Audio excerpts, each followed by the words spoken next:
सोमवार से शुक्रवार रात 10 बजे सिर्फ।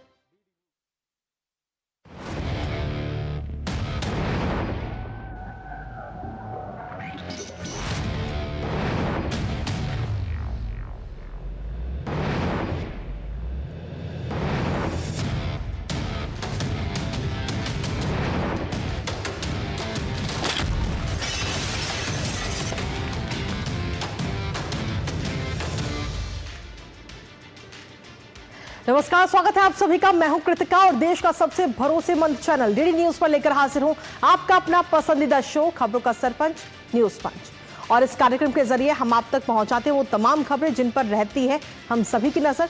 लेकिन न्यूज पंच में सिर्फ खबर नहीं होती, बल्कि होती है खबर की पूरी पड़ताल। तथ्यों और आंकड़ों के जरिए आपको समझाते हैं खबर का हर एक बिंदु, साथ ही ग्राउंड जीरो पर मौजूद अपनी टीम से जानते हैं एक एक अपडेट।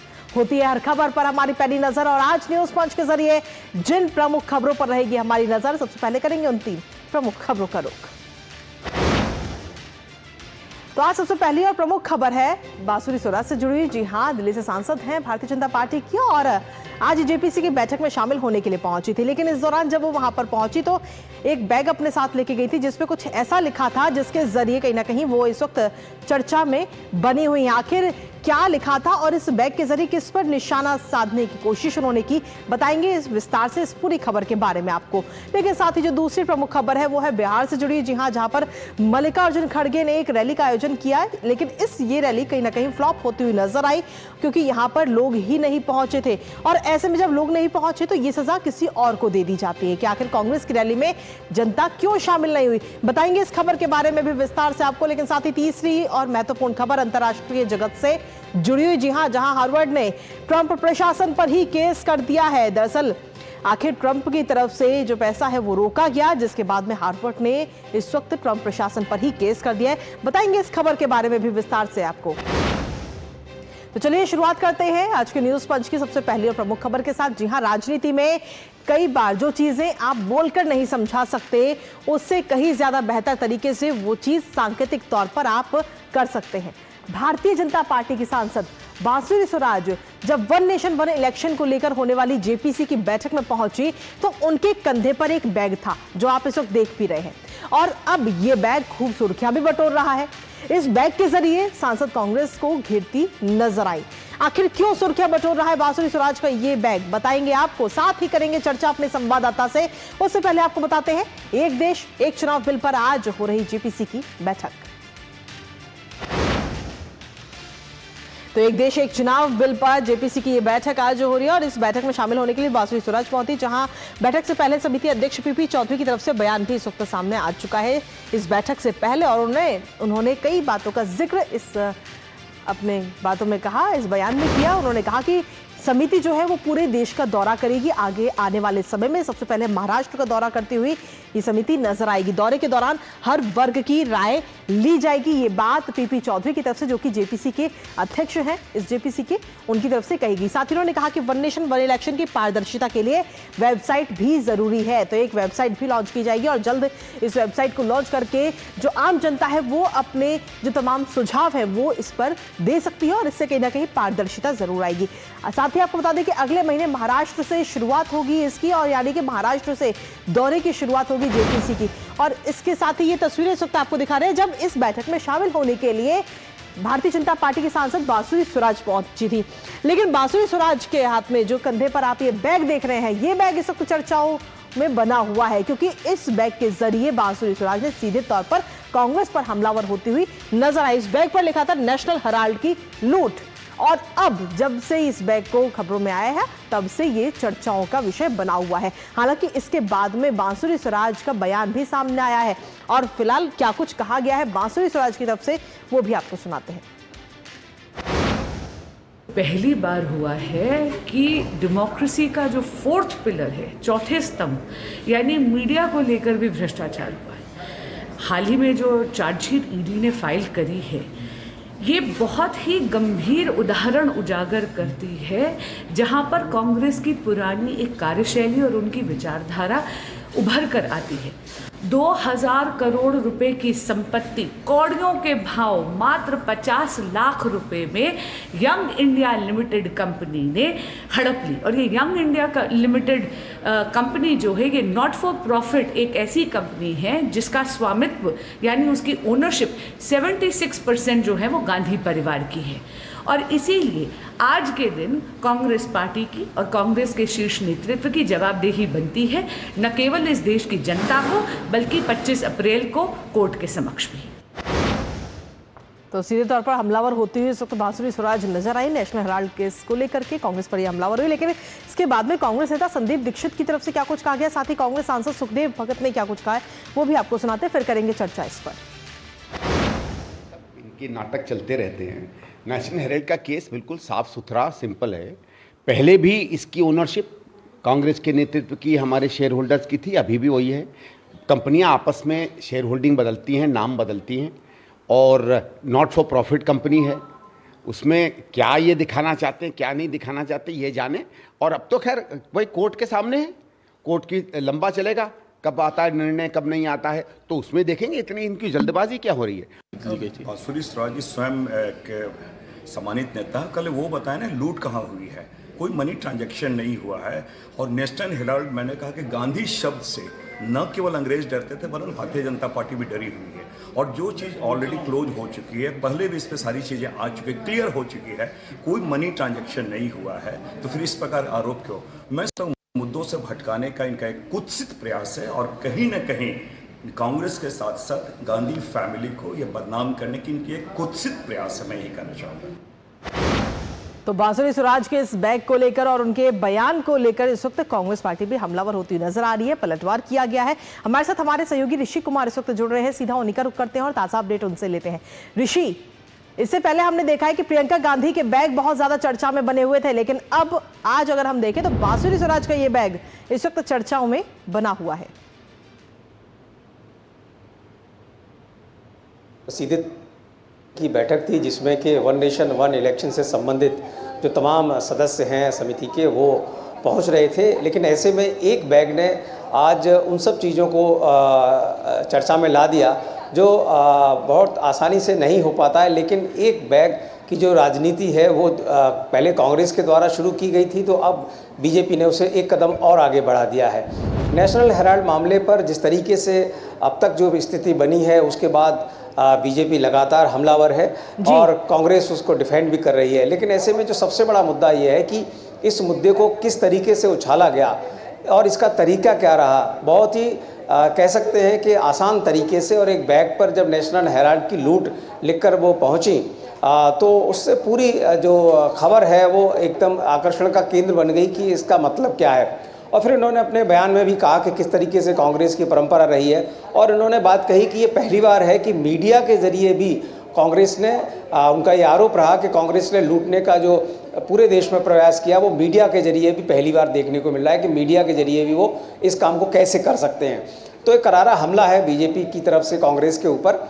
लेकिन इतना ज़रूर है कि वैसे तो आज प्रियंका गांधी को भी अभी इस बैठक में आना था, लेकिन वो अभी तक नहीं पहुंची।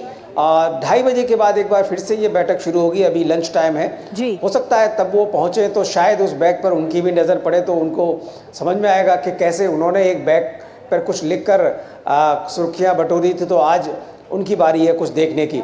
लेकिन इतनी बात कही जा सकती है कि जो जेपीसी की बैठक है वो सुचारू रूप से चल रही है। अभी हमने जो चेयरमैन से बात की, उन्होंने साफ कहा कि जो हमारा पर्पस था कि जो जेपीसी के माध्यम से अलग अलग बिंदुओं पर चर्चा करने का जी, और उस पर हम सकारात्मक रूप से आगे बढ़ रहे हैं। और उन्होंने कहा कि उम्मीद है कि हर पहलू पर विस्तार से चर्चा करने के बाद हर बिंदु को समाहित करके हम एक अच्छी रिपोर्ट संसद के पटल पर पेश करने में सफल होंगे। इसके साथ ही ऋषि, अगर हम देखें तो कहने के लिए तो नेता जो है अपनी बातों को ट्विटर के माध्यम से, सोशल मीडिया के जरिए या सिंपल मीडिया में आकर के बयान के जरिए भी कह देते हैं, लेकिन अब एक ये नया ट्रेंड शुरू हुआ है बैग के जरिए अपनी बात रखना, दूसरी पार्टी पर हमलावर होना।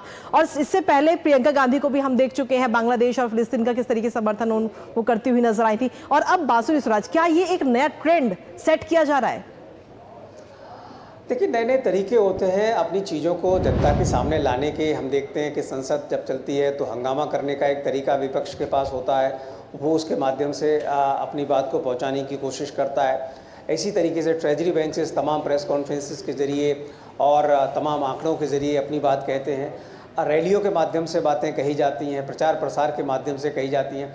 लेकिन ये मुझे लगता है एक अनोखा तरीका है जो अब सबको देखने को मिल रहा है। जी बिल्कुल, क्योंकि इसकी शुरुआत प्रियंका गांधी ने कर दी थी, लेकिन उन्हें पता नहीं था कि एक वक्त ऐसा भी आ सकता है कि उनको उन्हीं के तरीके से उन पर हमला किया जा सकता है, या उनके जो पार्टी है उस पर हमला किया जा सकता है। नेशनल हेराल्ड इस समय निश्चित तौर से कांग्रेस के लिए, कांग्रेस के शीर्ष नेतृत्व के लिए एक गले की फांस बन चुकी है, और उसको उछालना मुझे लगता है उनके लिए बहुत ज़्यादा ऐसी परिस्थिति है जिसको वो स्वीकार नहीं करना चाहेंगे। और बीजेपी के लिए निश्चित तौर से ऐसी पोजीशन है जिसको वो बार बार रखना चाहेंगे। उसी में से एक तरीका बैंक का भी रहा। जी चलिए, बहुत बहुत शुक्रिया ऋषि, तमाम जानकारी और अपडेट्स हमारे साथ साझा करने के लिए, खबर से जुड़े हुए।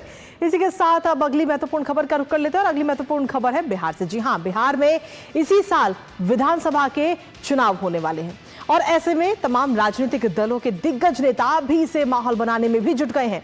कांग्रेस भी इसमें पीछे नहीं रहना चाहती। बिहार में इस बार ज्यादा सीटों की मांग कर रही कांग्रेस खुद की मौजूदगी को जमीन पर दिखाने की तमाम कोशिशों में जुटी है। लेकिन पार्टी के राष्ट्रीय अध्यक्ष मल्लिकार्जुन खड़गे की बक्सर रैली से कांग्रेस की उम्मीदों को जोर का झटका लगा। खड़गे की रैली में भीड़ नहीं जुटी तो विपक्षी दलों को कांग्रेस पर हमला करने का एक और मौका मिल गया।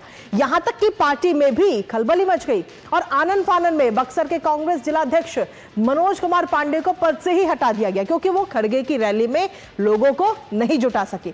अब ऐसे में सवाल ये उठता है कि बिहार में कांग्रेस की दयनीय हालत का आखिर जिम्मेदार कौन है, और मनोज पांडे जैसे नेताओं के खिलाफ एक्शन लेकर क्या कांग्रेस की स्थिति में सुधार आ जाएगा? करेंगे चर्चा इसको लेकर, लेकिन उससे पहले आपको दिखाते कि कैसे बक्सर में खड़गे की रैली हुई फ्लॉप। तो सबसे पहले ये तस्वीरें देखिए, मल्लिकार्जुन खड़गे की ये रैली थी, क्योंकि इस साल अगर हम देखें तो बिहार में विधानसभा के चुनाव होने हैं, जिसके लिए तमाम राजनीतिक दल इस वक्त जुटे हुए हैं, और ऐसे में कांग्रेस भी अपनी मौजूदगी कहीं ना कहीं दर्ज वहां पर कराना चाहती है। और जब मल्लिकार्जुन खड़गे वहां पर पहुंचते हैं तो मंच पर तो मल्लिकार्जुन खड़गे हैं, लेकिन अगर हम सामने देखें तो ये दो तस्वीरों में आप देख सकते हैं सीधे तौर पर कुर्सियां जो हैं मंच के सामने वो पूरी की पूरी खाली पड़ी रही, जो कहीं ना कहीं तमाम सवाल इस वक्त खड़े कर रही है कि आखिर कांग्रेस का जनाधार क्या है, कांग्रेस की मौजूदगी बिहार के अंदर जमीनी स्तर पर क्या है। और ऐसे में जब ये तस्वीरें सामने आई तो अपने आप में कई सारे सवाल भी खड़े हुए। सीधे तौर पर जो तमाम राजनीतिक दल हैं वो भी कांग्रेस पर हमलावर होते हुए नजर आए, और हमलावर होने के बाद में अगर हम देखें तो इस पर एक्शन भी लिया गया। यहां तक कि बक्सर के जो जिला अध्यक्ष है कांग्रेस के, उन्हीं को पद से हटा दिया गया। लेकिन सवाल यही है कि आखिर ये भीड़ क्यों नहीं पहुंची थी और इसके पीछे क्या वजह। सीधे तौर पर कांग्रेस अध्यक्ष मल्लिकार्जुन खड़गे की ये बक्सर में ये रैली थी, विधानसभा चुनावों से पहले काफी अहम ये रैली, और सीधे तौर पर मौजूदगी बनाने की कोशिश इस वक्त पार्टी कर रही है। पार्टी की तैयारियों के बावजूद सभा में बेहद ही कम लोग पहुंचे, आधे से ज्यादा कुर्सियां जो थी वो सीधे तौर पर खाली नजर आई, और काफी संख्या में जब लोग कम पहुंचे तो जिससे पार्टी की किरकिरी हुई है। और साथ ही अगर हम देखें तो जो कुर्सियां वहां पर लगी थी उन कुर्सियों के मुताबिक 10% भीड़ भी वहां पर नहीं पहुंची, 10% लोग भी नहीं आए। हालांकि इसको लेकर पार्टी के जो नेता हैं उन्हीं में आपस में जो समन्वय है उसी में काफी कमी नजर आई है, और रैली फ्लॉप होने के बाद में जिला अध्यक्ष जो है कांग्रेस के, उन्हीं पर गाज गिर जाती है। बक्सर जिला अध्यक्ष मनोज कुमार पांडे को निलंबित कर दिया जाता है, और सीधे तौर पर अगर हम देखें तो ये सजा के तौर पर थी। भीड़ नहीं जुटा पाने के कारण नेतृत्व ने ये पूरा एक्शन लिया है, जो पार्टी का नेतृत्व है, और लापरवाही को गंभीरता से लेते हुए प्रदेश नेतृत्व की तरफ से ये बड़ा फैसला लिया गया और मनोज पांडे को उनके पद से हटा दिया गया है। हमारे साथ हमारे सहयोगी इस वक्त जुड़ रहे हैं सलमान हैदर ताजा अपडेट के साथ, लेकिन उससे पहले आपको दिखाते हैं कि भारतीय जनता पार्टी के पूनावाला क्या कुछ कह रहे हैं, वो आपको सुनाते हैं। के नाम पर फिर से एक बार भड़काओ भाईजान कमेटी काम पर, भड़काओ भाईजान फिर से वक्फ के नाम पर भड़काना चाहते हैं, क्योंकि वक्फ बहाना है, देश में मुस्लिमों को भड़काना है, दंगे लगाना है। जिस प्रकार के बयान AIMPLB दे रहा है, मामला सुप्रीम कोर्ट में है, पर उनको सुप्रीम कोर्ट पर भरोसा नहीं है। ये चाहते हैं कि संविधान के ऊपर। और हमारे साथ हमारे सहयोगी सलमान हैदर इस वक्त जुड़ रहे हैं, सीधा उन्हीं का रुख करते हैं। सलमान, सीधे तौर पर विधानसभा के चुनाव होने वाले हैं इस साल बिहार में, लेकिन उससे पहले इस वक्त कांग्रेस अपनी मौजूदगी कहीं ना कहीं दर्ज कराना चाहती है जमीनी स्तर पर, और इसके लिए तमाम कोशिशें भी कर रही है, और इन कोशिशों को एक बड़ा झटका बक्सर की इस रैली में लगा है। देखिए कृतिका, कांग्रेस के सामने अभी जो सबसे बड़ा संकट है उसका जमीनी तौर पर संगठन का मजबूत ना होना है जी, और ये अंतर्विरोध का शिकार भी है पार्टी। अंदरूनी लड़ाई इतनी ज्यादा है, खासतौर से तब से जब प्रदेश अध्यक्ष बदले गए हैं। पहले अगड़ी और पिछड़ी की लड़ाई बिहार में बहुत होती है, तो अभी जो पिछले अध्यक्ष थे वो ऊंची जाति से आते थे और जो अभी अध्यक्ष हैं वो पिछड़ी जाति से हैं। तो एक अंदरूनी लड़ाई अंदर खाने चल ही रही है, और लेकिन ये हमेशा से है कि पिछले 10-12 सालों से कांग्रेस का जमीनी स्तर पर कोई नेतृत्व मजबूत नहीं है, या जमीनी स्तर पर कार्यकर्ता उतने जोश में नहीं है। और ये हुआ है बिहार में खासतौर से इसलिए कि आरजेडी के सहारे ही अभी तक सत्ता तक पहुंच बना पाती थी बिल्कुल। लगभग अभी भी वही स्थिति है, और ये निलंबन भी उसी रोशनी में देखा जाना चाहिए कृतिका, क्योंकि ये तो होना ही था। और जो संगठन है, संगठन में एक एक कार्यकर्ता जब मिलजुल के काम करते हैं तभी पार्टी जमीनी स्तर पर मजबूत होती है। तो ये अंतर्विरोध देखने में आ रहा है यहाँ बिहार में। ठीक है सलमान, आपके पास वापस आएंगे। इस वक्त शहजाद पूनावाला की तरफ से इस पूरे मामले को लेकर क्या कुछ कहा गया है वो एक बार अपने दर्शकों को सुना देते हैं। कांग्रेस पार्टी में टोपी ट्रांसफर का चलन पुराना है। कांग्रेस पार्टी ने बक्सर में खड़गे जी की एक बड़ी रैली आयोजित की थी। जब रैली हुई तो पता चला कि भीड़ ही नहीं आई। 90 से 95% जो सीट थी वो खाली थी। 30,000 की क्राउड का एक्सपेक्टेशन था, हार्डली कुछ वहां पर लोग थे। तो अब कांग्रेस ने बक्सर के अपने जिला अध्यक्ष को हटा दिया। आपने उनको तो हटा दिया, पर ये तो बताइए 90 चुनाव हराने वाले राहुल गांधी के ऊपर क्या कार्रवाई करेंगे? राहुल गांधी पर कोई कार्रवाई नहीं करेंगे, वहां पर जनता को, ईवीएम को, ईसीआई को दोष देंगे। यहां पर तो एक जिला अध्यक्ष को आपने हटा दिया। और हमारे सहयोगी सलमान हैदर इस वक्त हमारे साथ लगातार बने हुए। सलमान, अगर देखें तो ये अब जब कुर्सियां खाली हुई और ये वीडियो सबके सामने आया तो सीधे तौर पर कांग्रेस पर ही कई सारे सवाल खड़े होने लग गए। हालांकि अगर हम हाल ही में देखें तो कई सारी खबरें भी चल रही थी कि कांग्रेस कहीं ना कहीं ज्यादा सीटों की मांग इस वक्त आरजेडी से कर सकती है बिहार विधानसभा चुनाव के दौरान, और इसीलिए ये तमाम कोशिशें थी कि वो अपनी मौजूदगी को दिखा सके, लेकिन वो तमाम कोशिशें फेल होती नजर आई और इसका ठीकरा फोड़ दिया जाता है जिला अध्यक्ष पर। हाँ, देखिए, इसके लिए अगर जिम्मेदार है तो जमीनी स्तर के नेतृत्व से लेकर प्रदेश स्तर या राष्ट्रीय स्तर कह सकते हैं। इस संगठन की कोई सोच अभी तक कांग्रेस में, खासतौर से जो हिंदी पट्टी है, हिंदी बेल्ट कहते हैं जिन्हें आप, उत्तर प्रदेश और बिहार में, यहाँ पर डेवलप नहीं हो पाई है। और जो नेतृत्व का परिवर्तन करने से ही सिर्फ सब कुछ हो जाएगा ऐसा नहीं है। जमीनी कार्यकर्ता सब छोड़ करके जा चुके हैं, दूसरे दलों में हैं, जहां उन्हें ज्यादा प्रोस्पेक्ट देखने में मिलते हैं तो वो वहां चले जाते हैं। तो इससे ये साफ जाहिर है कि संगठन जो है वो निचले स्तर पर काम नहीं कर पा रहा है। पहले जैसा कि हम जानते हैं कि सेवा दल जैसे जो अनुशांगिक संगठन थे वो ये सब काम करते थे कि गांव-गांव जाकर के लोगों को प्रेरित करते थे, और कांग्रेस अपनी वो पकड़ अब हो रही है खासतौर से बिहार के जो गांव वहां पर। और जहां तक कि आप बात करती हैं सीट बंटवारे की, तो सीट का दावा तो जरूर कर रही है कांग्रेस। पिछली बार 70 सीटें ली थी, लेकिन उनका स्ट्राइक रेट सिर्फ 19 रहा। जी बिल्कुल।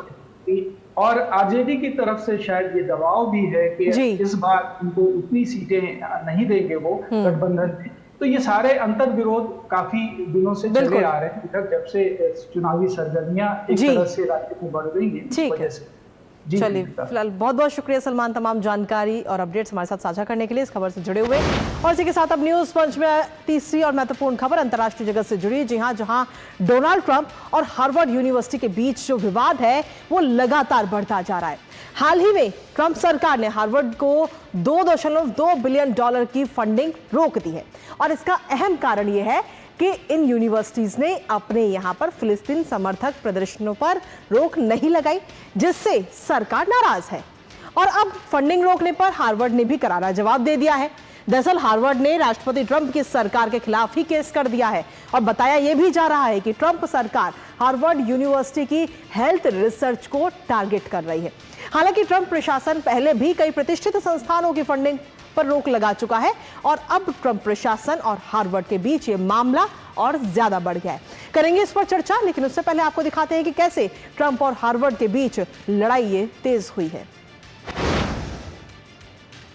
तो ट्रंप और हार्वर्ड के बीच लड़ाई तेज होती हुई नजर आ रही है। हार्वर्ड और ट्रंप सरकार का ये खुलेआम टकराव सभी के सामने है और पूरा यूएस इस वक्त देख रहा है। हार्वर्ड ने ट्रंप सरकार पर ही इस वक्त जो केस है वो ठोक दिया है और साथ ही हार्वर्ड की तरफ से आरोप लगाया गया है ट्रंप सरकार ने जो है वो फंडिंग रोक दी है और दबाव बनाया जा रहा है, संविधान की आजादी पर हमला है, इस बात हार्वर्ड की तरफ से कही गई है। दरअसल आपको बता दें कि जो फंडिंग रोकी गई है उसके लिए शर्त भी कुछ रखी गई थी। ट्रंप सरकार ने ये फंडिंग रोकी है, दबाव बनाया है, ये बात हार्वर्ड की तरफ से कही जा रही है और साथ ही कहा कि संविधान की जो आजादी है उस पर यह हमला है ट्रंप सरकार का। साथ ही आपको बता दें कि 2.2 अरब डॉलर की फंडिंग पर सीधे तौर पर संकट है और ट्रंप प्रशासन को हार्वर्ड ने सीधे 2 टूक एक मैसेज भी दे दिया कि ना झुकेंगे ना अधिकार छोड़ेंगे। ये बात भी कही गई है हार्वर्ड की तरफ से कि हम झुकेंगे नहीं। इसके साथ ही फंडिंग के बदले कुछ शर्तें रखी गई हैं डोनाल्ड ट्रंप की तरफ से और वो शर्तें क्या है वो भी एक बार आपको दिखा देते हैं। आखिर क्या कुछ शर्तें रखी गई हैं हार्वर्ड के सामने, और ये शर्तें हैं कि हार्वर्ड के सामने जो ट्रंप सरकार ने शर्तें रखी हैं कि यहूदी विरोधी घटनाओं की चाहिए पूरी रिपोर्ट, जो वहां पर यहूदी विरोधी घटनाएं हो रही हैं उनकी पूरी रिपोर्ट सरकार को देनी होगी, ये प्रमुख शर्त रखी गई है। इसके साथ ही आपको बता दें कि डाइवर्सिटी और इंक्लूजन प्रोग्राम खत्म करने का दबाव भी ट्रंप प्रशासन इस वक्त बनाता हुआ नजर आ रहा है हार्वर्ड पे, और साथ ही नकाब में प्रदर्शन बंद, मेरिट पर हो दाखिला, ये बात कही जा रही है। और ये तमाम वो शर्तें हैं जो इस वक्त फंडिंग के बदले ट्रंप सरकार की तरफ से रखी है। साथ ही फैकल्टी की ताकत को कम किया जाए, ये भी एक शर्त इस वक्त रखी गई है और फंडिंग सिर्फ शिक्षा नहीं, हेल्थ रिसर्च पर भी इसका सीधे तौर पर असर है। इसके साथ ही आपको बता दें कि फिलिस्तीन इजराइल मुद्दे से भी ये पूरा मामला भड़का हुआ नजर आया है और हार्वर्ड में गजा के समर्थन में प्रदर्शन भी नजर आए। और हमारे साथ हमारे सहयोगी अक्षय डोंगरे इस वक्त जुड़ रहे हैं, सीधा उन्हीं का रुख करते हैं।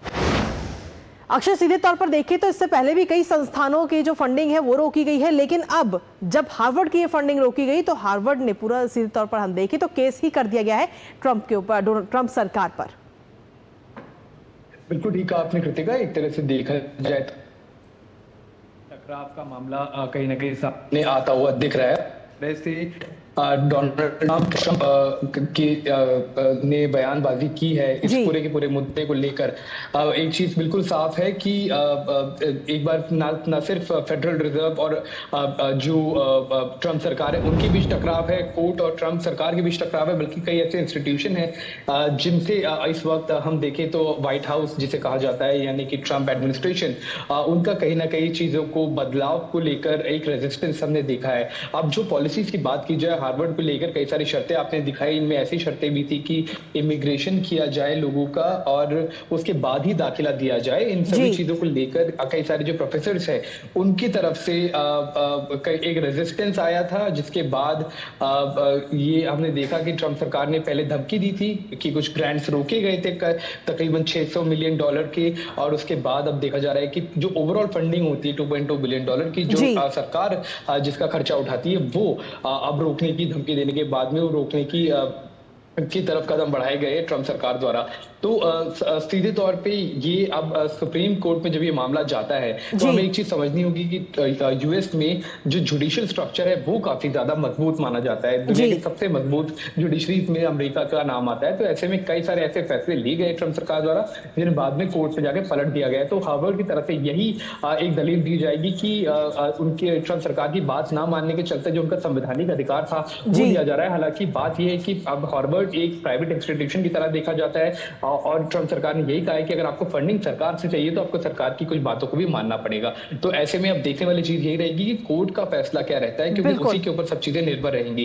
क्योंकि डोनाल्ड ट्रंप ने भी और हार्वर्ड एडमिनिस्ट्रेशन ने भी साफ तौर पर ये बता दिया है कि वो पीछे हटने वाले नहीं है।